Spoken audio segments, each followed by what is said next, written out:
तर नमस्कार, जय महाराष्ट्र मित्रांनो. कालच्या वेळी सरेंडर होण्यापूर्वी निलंबित पोलीस अधिकारी रणजित कासले यांनी त्यांना 10 लाख रुपये कशामुळे मिळाले याचा मोठा खुलासा मीडिया समोर केला आहे. तर ते काय म्हणाले हे आपण बघणार आहोत आजच्या व्हिडिओमध्ये.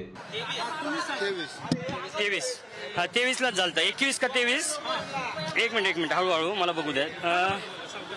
21/10/24 ना. हे तुमच्या इंस्टाग्राम वरती हे पुरावे सगळे आहेत ना.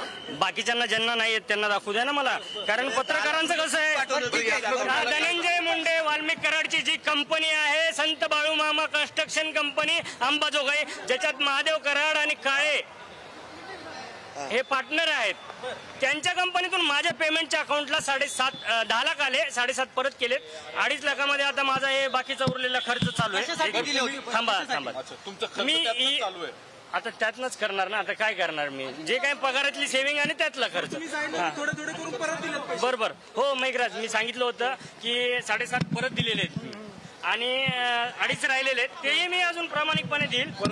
17-10 परत कशी दिले? कॅश की कॅश, दुसरे ट्रान्सफर, माझा अकाउंट. हे सगळे पैसे कशासाठी दिले होते तुम्हाला? 10 लाख रुपये अमाऊंट का दिली होती? तुम्ही शांत बसायचं. ज्या काही भेटलेलं आहे हे बघा, माझ्याकडं 416 रुपये बॅलन्स होतं. 416 तारीख दाखवतो पहिले.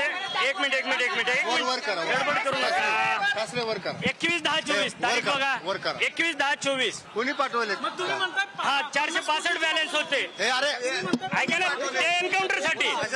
एन्काउंटरचा आताच घेऊ नका. एन्काउंटर थोडं बाजूला ठेवा. ईव्हीएम मशीन पासून तुम्ही दूर जायचं.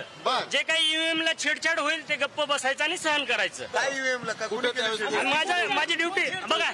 तुम्ही 4-5 प्रश्न विचारा. ज्यांना कोणी विचारताना प्रश्न एकदम 1-2 पत्रकार बघितले एकदम असे प्रश्न विचारतात ना अजितदादाला, गृहमंत्र्याला, की कासले असा बडबडतोय किंवा कासले दारू पिऊन बोलतोय, असं तुम्ही निगेटिव्ह विचारू नका. कासलेंनी पुरावा दाखवलाय.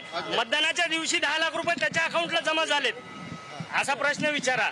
आणि त्याच दिवशी त्यांना तिथे ड्युटी होती ईव्हीएम जवळ, तिथून का काढलं?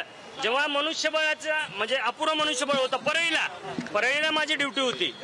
ईव्हीएम मशीन जवळ रात्री बघा. तुम्ही जो एन्काउंटरचा मुद्दा घेताय आणि जो मेन मुद्दा पाहिजे ना आपल्याला, कितलीच हजेरी.